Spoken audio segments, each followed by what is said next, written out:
Hello princesses! Today I'm going to be talking about my experience on isotretinoin after 1.5 years. So a lot of you guys will know that I used to suffer from pretty bad acne, so I was put on isotretinoin after a couple of years and after a couple of times trying different medications to control my acne. I was put on a fairly low dosage and my dermatologist recommended that I lower the dosage every 3 to 6 months and try to take myself off of the medication without having the acne come back. So it's been 1.5 years since I started. I started off with 10 milligrams per day for the first 3 months, and then 10 milligrams every second day, every third day, twice a week, and now I'm down to 10 milligrams once a week.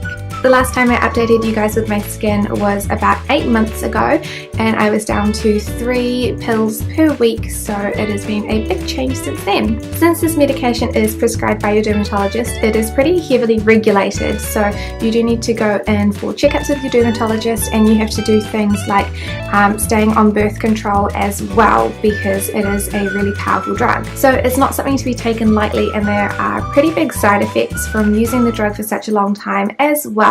So you do need to be careful with that and talk to your dermatologist.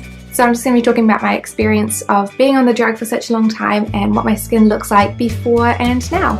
So now that I'm down to such a low dosage, it is a little bit difficult to calculate some of the side effects because they aren't going to be as bad as when you are on a high dosage. But the recommendation is still to treat the drug like it would be if you were using a higher dosage of it.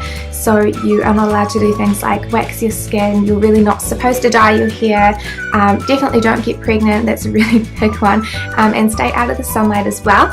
But being on such a low dosage, these side effects are a lot less harmful. Apart from getting pregnant, that one is still fairly high risk, so probably try and avoid that. But there are other things that I don't really see anybody else talk about when they're on the drugs and how to deal with some of the side effects, so I'm going to talk about my experience. So the first one is your sun protection. When you're on a high dosage, you do burn really quickly, and you have to stay out of the sun and use a lot of sunscreen and sun hats and everything like that. On a low dosage, I don't see myself burn at all anymore, which is really good, so I can go out into the sun, but I still do need to wear sunscreen because I will tan really quickly and I will freckle up really quickly as well. So that's a sign that the sun is doing damage to my skin, even though it isn't burning it. The changes in your skin are not exactly a good thing, so using sunscreen is still really important. But I don't have to avoid the sun like a wee vampire, so I can actually go out and wear a hat and enjoy a day in the sun without worrying that I'm going to turn into like a little lobster at the end of the day. One of the other big things for me was hair care. So when you're on a high dosage of isotretinoin, you cannot dye your hair because the chemicals, if they come in contact with your scalp, can actually give you chemical burns and things like that. So I spent about a year without doing any treatments or any dyeing to my hair, but now I can dye my hair. I wouldn't go so far as to bleach my scalp because I think that would probably still be a little bit of a stupid idea, but I have had my hair dyed twice, I think in the last six-ish months. It's mostly toner, and like you can see my natural colour is at my roots and then the rest of the colour is further down my hair. So the dye has not harmed me in any way, although I have got some wee light bits through the front as well. Because the dye doesn't really come into contact with my scalp, it really didn't hurt, and I didn't have any side effects with dyeing and toning my hair. One of the last things that I have had to deal with differently is hair removal. So of course when you are on isotretinoin, you cannot wax your body at all, which would have been fine for about 6 months, but for 1.5 years it does get really difficult to deal with because obviously you've got your eyebrows to take care of, like your lady mustache. I have a birthmark that grows a lot of excess hair, so I had to find a way to get rid of that hair without waxing it off, let alone like armpits or like your bikini line or anything for summer. You cannot wax it. So you do have to be a little bit inventive with other methods, and one of the things that I've been doing recently, which I really wish I did earlier on, is just using an epilator. So an epilator is a little tool that plucks each hair individually out of your skin.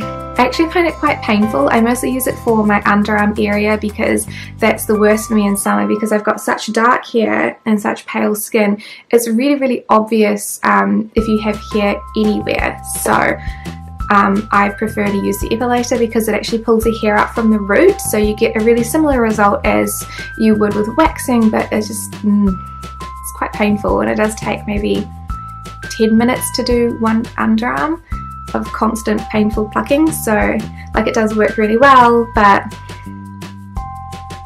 it does hurt more than waxing. For my face it's a little bit different. I don't have a facial epilator because they were like $300 and I didn't want to spend that money, so I do actually have to shave my face, which sounds horrific, but at least it's not unheard of these days, whereas like, you know, a year ago I probably would not have mentioned it because shaving your face is so unladylike. But the reality is, dark hair, pale skin, you're going to see my mustache. Like, everyone has hair on the top of their lip, no matter how fine or how thick it is. Everybody has hair there, it's just that you can see my hair much more than you would be able to see someone who maybe has blonde hair. So it does become pretty obvious, so I do have to shave my upper lip. It's really not that bad. I also do my monobrow, I do shaping around my eyebrows. I can get away with plucking most of the hair around my eyebrows because obviously they are quite thick, so you can actually easily grab the hairs, but I can't pluck my upper lip because the hair is really fine. It's just really, really dark, so I have to get rid of it somehow. But I've just been, yeah, shaving my face. I also shave my birthmark because it does grow excess hair, so it's been done recently. You can't really see anything, but what this is, it's a cafe au lait birthmark, so it's a coffee with a little bit of milk birthmark. It's quite light, but it does grow a lot of excess hair, so it looks hairy. And it does make it appear darker, so in the interest of keeping it lighter and more in tone with the rest of my face, I guess you would say, I do have to shave that as well. Usually I just wax it once a month and that would be fine, but obviously I can't do that. And so the problem with the waxing, of course, is that you can actually rip off the top layer of your skin, which would be horrific, and you cannot wax your skin until 6 months after you stop the medication entirely. So I will not be waxing anything for at least 6 months after I finish because I don't want to rip off the top layer of my skin. In terms of the more common side effects, so the dry skin, dry eyes, dry lips, this has gone down quite significantly since I've dropped my dosage, so my skin no longer feels dry. I do get a little bit of oil through my T-zone again, and my scalp does get a little bit oilier, so it's become a little bit more difficult to only wash my hair once a week. It does get quite dirty on the last day, which is fine because I just have my dirty hair on the weekends and it doesn't bother me, but yeah, my skin does produce more oil now, so it is a lot less dry and I don't have to reapply my lip balm every hour on the hour, which I'm absolutely loving. So my lips are looking a lot healthier and plumper now. Before they were so dry, they looked like little shriveled prunes. It was really horrible. And I did have quite a few problems with my eyes as well. I do wear contact lenses normally, so I wear coloured contacts for videos and special events and things like that when I'm going out, but for everyday life I just wear clear contact lenses as well, so I'm a heavy contact lens user, and my eyes were getting so dry with the heavy medication because it just dries everything out on your body. But since reducing the dosage, I found it a lot more bearable. I can get away with wearing my contact lenses for a 10-hour workday if I want to, and my eyes don't feel absolutely awful when I take them out or when I'm sleeping as well. It's a lot better, so I'm really happy with that. And my skin doesn't feel like dry to touch anymore. It does feel quite normal now, which is really good as well. So obviously I'm not wearing any makeup at the moment and my skin is looking pretty good still. I actually do have a couple of spots though, so I've got one here and I have a couple on my forehead, and I've got a lot of rough textured skin around my chin, and I know the reason why I have this, and it's because of the Vanilla Co. Miss Honey Mr. Flower essence oil. So I've talked about the cream and I absolutely loved it, so I got the oil as well, and my skin hates it. It hates it so much that it's actually given me breakouts. So now products will give me breakouts if they're going to, whereas before when I was taking a full medication, a full dose of the medication, I would not get any breakouts even if my skin didn't like the product. But now my skin will definitely tell me if it doesn't like the product. And so this is what my skin looks like up close. Obviously I'm not wearing makeup in the interest of actually showing you what my skin looks like in real life. So I still have pores and everything, that hasn't changed at all. Yeah, and you can still see a couple scars. That's still my really big scar that I cannot seem to get rid of. And then on this side I've got a couple of little scars through here. That's an actual pimple. And yeah, I've just got like a lot of This is more like texture. It's almost like a rash around my mouth, but that usually happens if I'm going to have a reaction to a product. And on my forehead there are a couple of scars, so these are just wee scars, but that's actually freckles. So those are not scars, but there is a bit of texture up here as well. One of the good side effects from taking acne medication is it actually stops your skin from aging as much as well. So on my forehead I've got like 2 wee wrinkles, which I've had for about probably 5 years now. They're like from expressing when I do music. This is the face that I usually pull, so I've got 2 wrinkles above this eyebrow and nothing above here, but I've seen no progress on the aging of my skin since I've been taking the medication, so that's kind of a cool side effect, as well as, you know, not having acne. It does make your skin look a lot younger, but yeah, I think the acne thing is the biggest thing for me. I don't have acne anymore.